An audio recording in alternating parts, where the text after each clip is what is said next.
There it goes. There you go.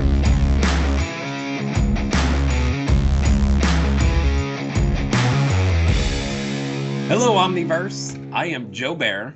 I'm Zach. And I'm Diego. And this is Behind the Beard. Or lack thereof.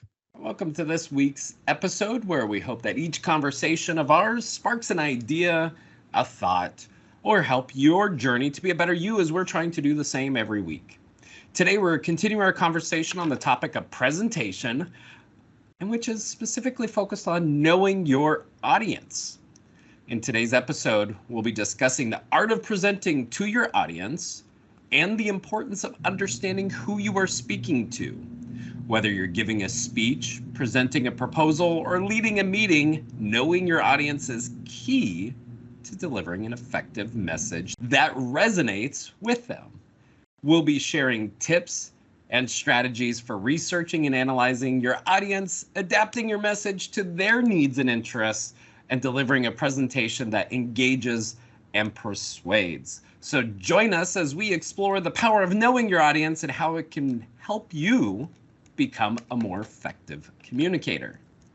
All right, but first, I read this news about Airbnb. They're apparently also banning friends of users that have been reported or banned from the platform. Not sure how they're getting that info, how they know who is friends with who. Unless you can prove you're not that close, then you can actually book your places. So I have a question for the two of you. What's the most embarrassing situation a friend has gotten you into? Wow, you took like a whole left turn there. I was all ready for an Airbnb story. It's a great question. I don't know off the top of my head. Just in like a general life aspect? All right, we can do the Airbnb story then. What were you going to tell us? I have an awful Airbnb experience too. Let's go with that. Okay, that counts. And I booked it and we got there and it just was nothing like the pictures. And it was for a bachelor weekend in Miami. And so it was a group of like 15 of us bunking in this one home. And it wasn't fully clean. Like there are just a lot of interior updates needed, right? And I just blasted a whole novel. And I think I actually went through VRBO, but same case, whatever. And I blasted a novel, like a 5-page essay critiquing everything of this person. And within a couple of weeks, their listing was taken down. So I feel like I kind of had a real bad customer service moment, but it was just, I was trying to protect others from putting forth money that just wasn't good. But it was definitely, you roll up to this ready to party for a weekend and then you're in the neighborhood in Miami and you're just like, oh, okay. So going back to Diego's original point here is the 15 people you were with in Miami. How does Airbnb know how good of friends you are? And were they the messy ones? Were you the messy ones? I'm pretty sure you punched a hole in the wall, not them, right? Type deal. So how do they know this? I don't know. Cookies and microphone tracking on your phone, most likely. There were cameras outside on like the patio pool. I'm going to say pool area because the pool was not very clean. And we covered them with towels. It just seemed very invasive. Not that there was anything bad, like wise going. But I have seen listings like we do monitor surveillance for the amount of people that you're coming into. So I don't know. I think I stick to the hotel life more so now after that kind of bad experience pushed me. It's actually happening to me too. Like now when I'm traveling, I'm more going back to hotels after doing a bunch of Airbnbs, and good experiences, but also some that, like, we went to this place once and the guy kept telling us where to eat, what to buy, where to go, but all the time like super intense on top of us. Like, did you try that pizza already? Did you go? Are you gonna go tomorrow? Are you gonna go today? And it's like, yeah, okay, calm down, dude. Like, I want to explore and know where to go, find out my own places. How about you, Joe? What do you do? Hotels or Airbnbs? That's a great point. So I was team Airbnb and Vrbo all the way for the longest of times, but then because they were great deals. You were able to get a good place. It was widely available. It was something unique outside of the hotel world, and get a little bit closer to where I want to be, actually. It was readily available. And then the cleaning fees started racking up, all the additional fees, and all of a sudden it was more to go Airbnb for a maybe cockroach-filled place, true story, or go to the Marriott or Hilton or even a Best Western, and I have a higher degree of chance of being cockroach-free, right? So after some of those experiences in the world, I'm definitely leaning back towards, sticking with my Marriott or Hilton, and going down that pathway. But you get rewards, right? At least you have some, like, you can build up your points, get loyalty rewards, complimentary upgrades, different food there. I would say that hotel convenience is more. The only part where it gets, I think Airbnb still has that upper hand for some, or even VRBO, vacation rentals of any sort, is large groups. People all want to be there and not hotel room hopping. I like that, or just a unique experience, right? I know Airbnb, they recently did that update with, something outrageous. I forget the exact name of it, but you can go stay in the potato or in a UFO or tree house or whatever the case is. Those are cool destination stays, which I would probably assume is their business model, and therefore kept up a little bit cleaner than, say, random house in Florida filled with cockroaches, right? There was only more one. in the experience. So more in the experience market. Do you think they know their audience? That's a great question. I think they do. A lot of people, it's quick, it's easy. You don't think about it, or it's the longer term stay is where I saw them really heading towards even more than just a quick weekend party down in Miami, like Zach trashing a house, which is a normal case. I did not trash a house, guys.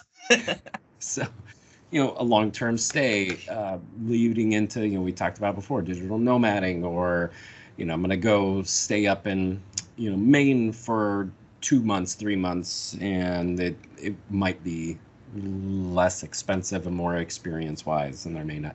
Is there even a hotel up in Maine? But anyway, that's a question for another day. Zach, you can answer that one. But speaking of that, though, like with the whole knowing your audience, kind of pushing it to platforms, what about LinkedIn lately? Is it trying to become TikTok part 2? Or heavy influence of just going through there and scrolling through where you used to see some good tips and tricks for jobs? Not saying that's not out there anymore, but seeing a lot of uptick in LinkedIn influencers. They're also getting cringier, I would say. You said it. I just wasn't going to be the one to pull that trigger. I'm just pulling it. Well, I'll go specifically to this. An expert, deemed expert, listed himself as 3 times founder of a business, had to be all of 19 years old. And he's trying to tell me all of these great things that he's done. I'm like, that's not the real world. I'm sorry. No, okay, you started a lemonade stand. Great. I'm super happy for you, but you're not going to tell me how to run a $1 billion company. Right? It's just not real, even possible. So you got to take it for a grain of salt. There's a ton of great, awesome content out there, but I still think the state of LinkedIn is getting a little bit TikTok-y. I'm with you, Zach. What do you think, Diego? I think they saw the potential and they realized what the content consumption was everywhere else and started to adapt, right? Like I heard from people like back in late 2020, they were doing like this creator academy or whatever, and setting people up with content, with the strategies. And I've seen the content improve. Like some of the videos now are way better, but there's also the other people who weren't involved in that piece of LinkedIn's evolution and who just saw like, oh, this is YouTube now, or this is TikTok now, I'll do my own thing. And it becomes kind of like I don't know, kind of like a pyramid scheme-ish kind of thing, right? And then the thing about that is that even if it is bad content, poorly executed or whatever, it drags the attention. So at the end of the day, for LinkedIn, it means traffic. So they have this really good content, like everything that you can learn over there, and everything that all this really cool influencers are doing really cool things there, or creators doing good things there. But you also have the others, and for LinkedIn, both are wins. And then the other side is, and I will back up. I say I like to hear some of the work related stories, right? Those real life examples of I was laid off, but then I had success. And maybe it's just, and it's that, 'cause I do think LinkedIn has that approach to have a connection. I've shared personal stories related to job, right? But where I say that it's weird is where I see Facebook-esque posts as well.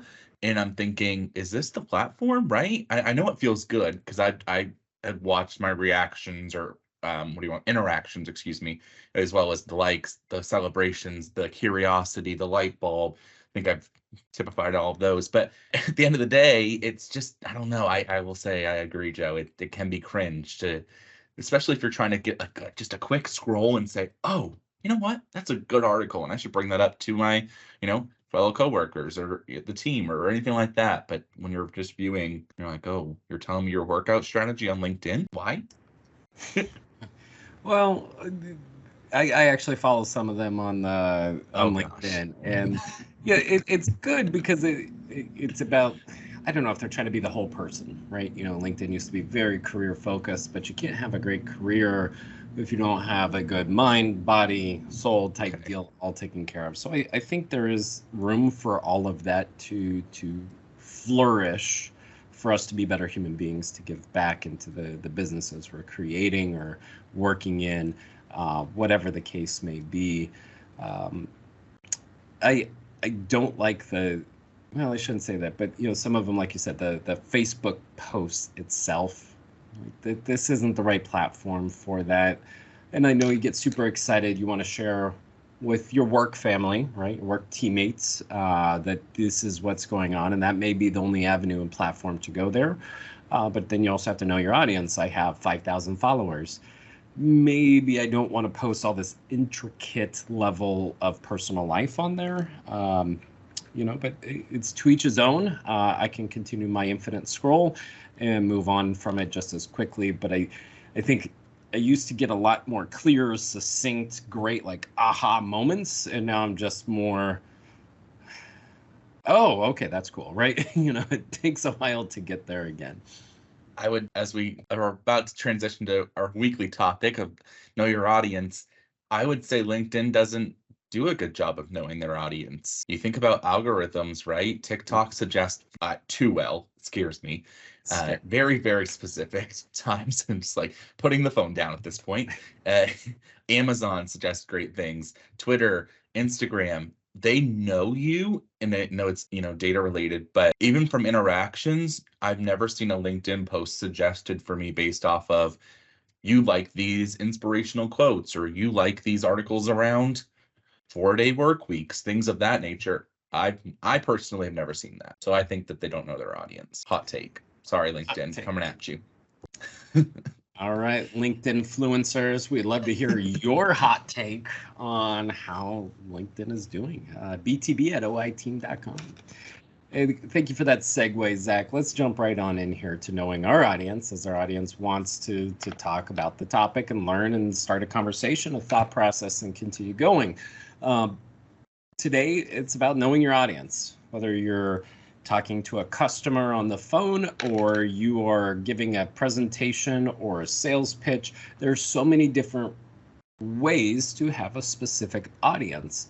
And I guess I'm going to ask both of you, how do you prepare for interactions with an audience, either via one-on-one or a larger audience? All right. I think to me, one of the things that have helped me the most is to pay attention to the people that I'm going to be speaking to before like preparing anything like message, slides, whatever.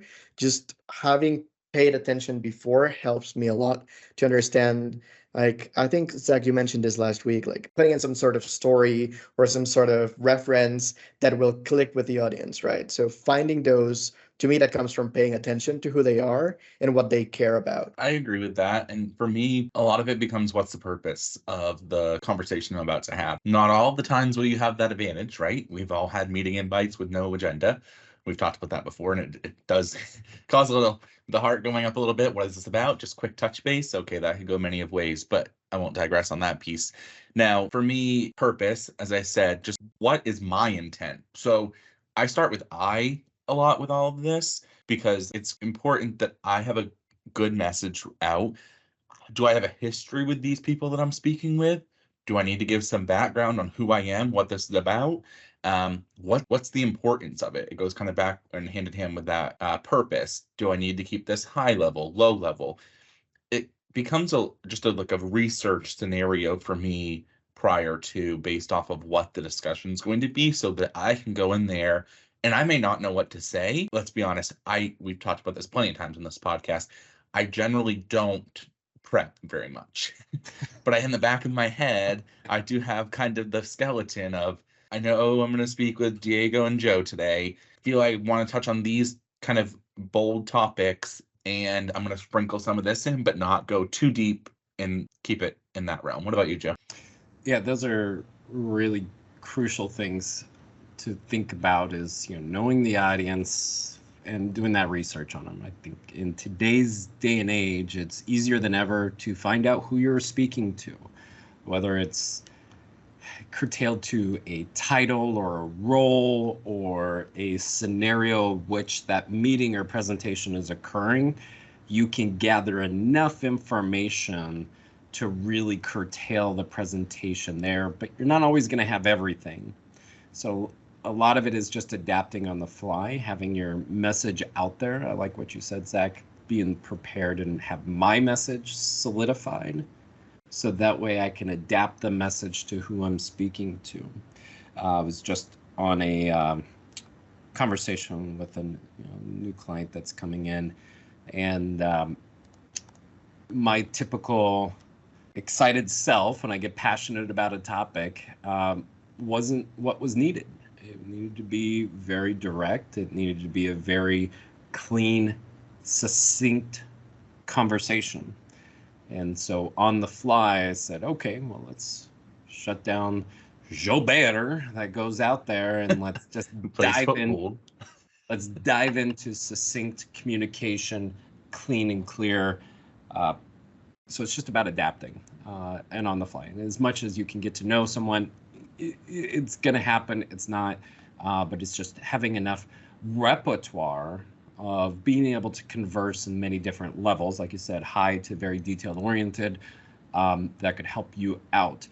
Now, from a speech presentation style, what have you two done to help build your skill set for adapting to these presentation styles? I've enjoyed public speaking from a young age. Backstory of myself, I was in middle school, got to do some speech contests, went to state level, I spoke at my high school graduation.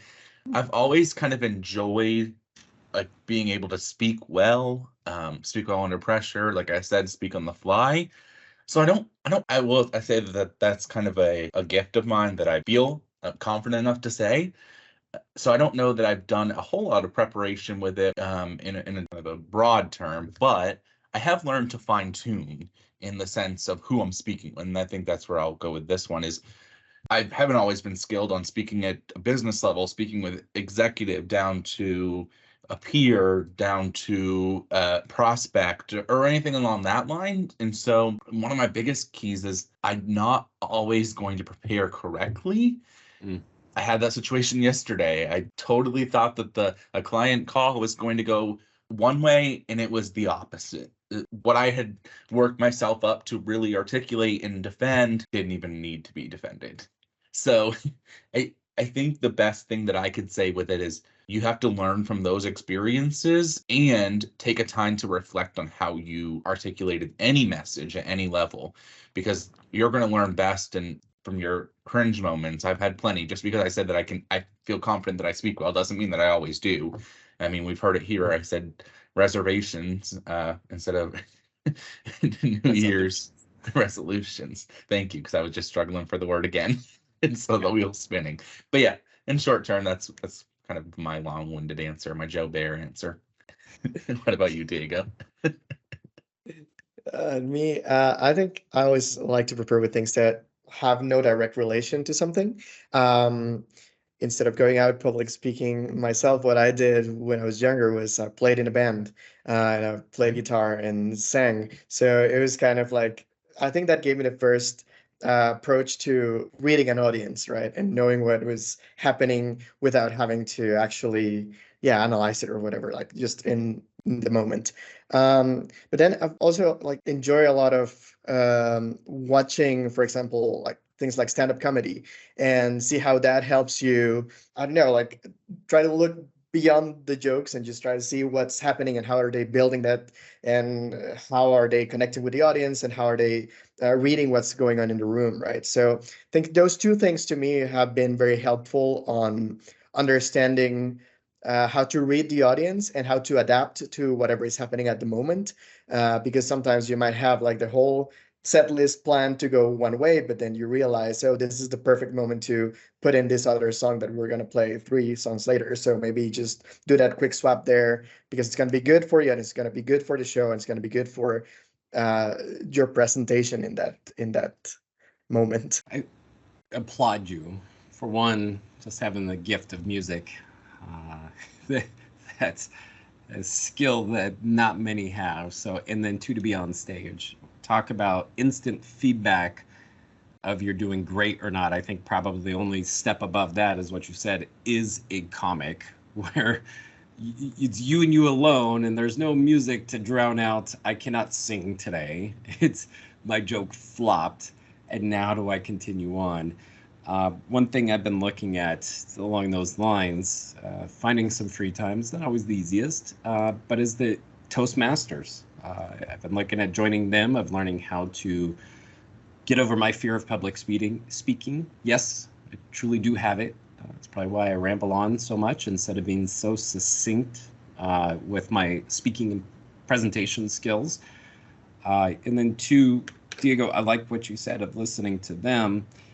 I was just on a road trip and driving down, and many hours in the car, I was listening to Conan O'Brien's new podcast. Wasn't even listening to the conversation, was just listening to how this master presenter and communicator handles scenarios.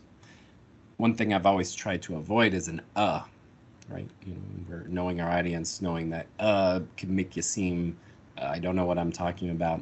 He has such a pronounced but it makes him relatable. Mine is, I pronounced with and part of what we're learning here is we use Microsoft Teams here, and they have a speaker coach, and it tells me every call, you've used way too many times. I won't even give numbers out, but if you listen clearly, I will. Zachary.palmer@oiteam.com. Cool. Or btb@oiteam.com. I'll give you the answer there. But it requires a little bit of engagement to get that true number. So I like where you guys are headed here, of learning and listening to others in the role and how they present. It wasn't always with the gift of gab. I listened how to present from some master class communicators to make their audience feel engaged, to make them feel warm and fuzzy, and how to fill the room when there's silence. And now it's trying to figure out how to take it to the next level. So there's a lot of TED Talks out there, and I hate to say this, but LinkedIn Learning's got a lot of great stuff for this. That's like LinkedIn Learning is different than LinkedIn Influencers, but I think we all have had this background and we didn't speak on it, and it's really crucial. Public speaking, you learn a lot by being in a call center and answering phones. So Absolutely. you have to learn to hide your emotions more than any position at retail probably will be very similar. Any customer facing, even if it's on a phone, right? You hide your emotions because you have quality behind you. You don't want to sound annoyed. You don't want to sound angered that or exhausted that it's your 50th back-to-back call.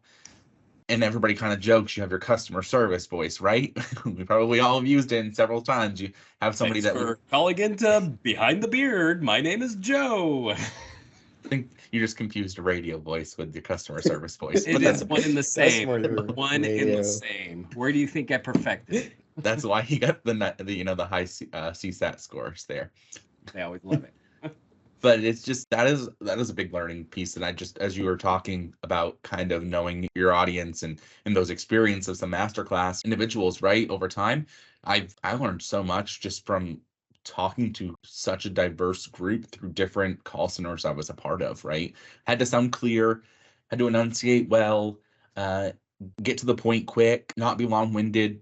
A lot of key of this knowing your audience is learned through that. So maybe sometimes we don't realize it, but here in the Omniverse, our gig workers are great knowing their audience when they're helping our clients. It's so true that it does everything for you, right? Reading who you're speaking to, reacting fast, adapting to the situation, detaching from your emotions. Yeah, there's so much that you learn about public speaking from taking calls. I hadn't think about it. I was in the situation this week where my bank's app stopped working. Like I don't know what happened. They haven't fixed it yet.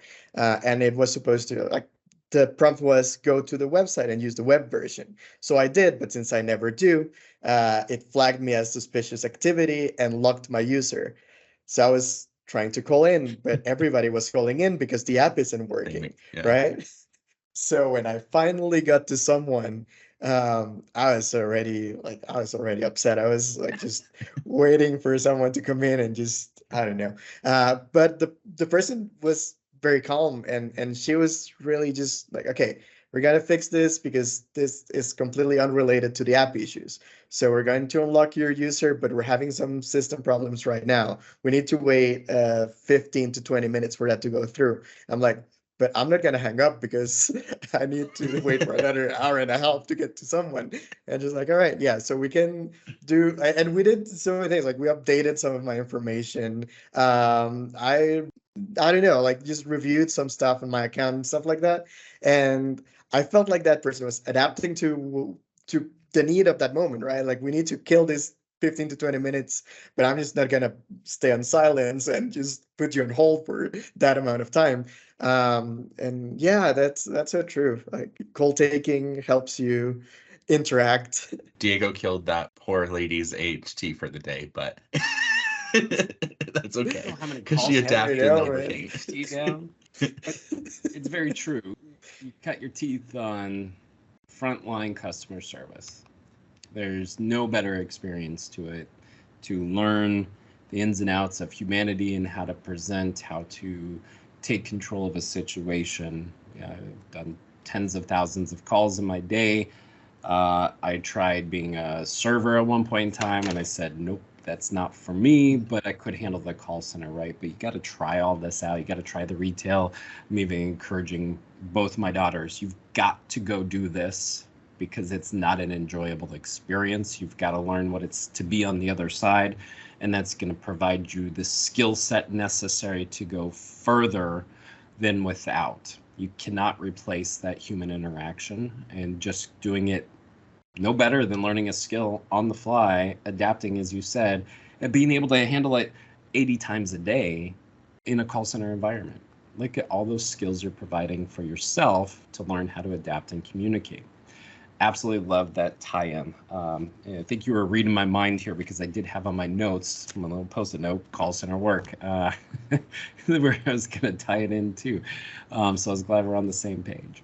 Sorry, I had to steal the show. No, that's quite all right.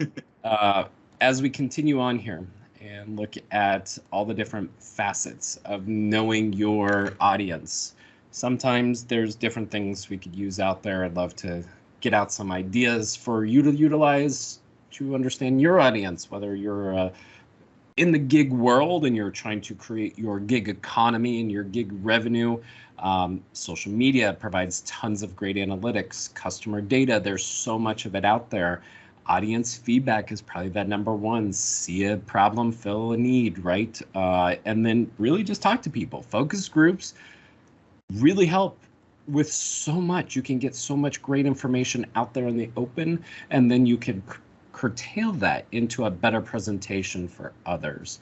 I really implore all of you to let us know how you learn or communicate or know your audience at btb@oiteam.com.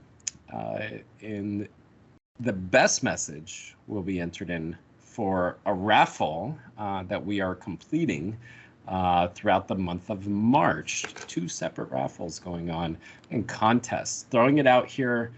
All right. So for coming up in April, we want to hear your best thought processes, learnings, or how do you curtail yourself to knowing your audience, btb@oiteam.com.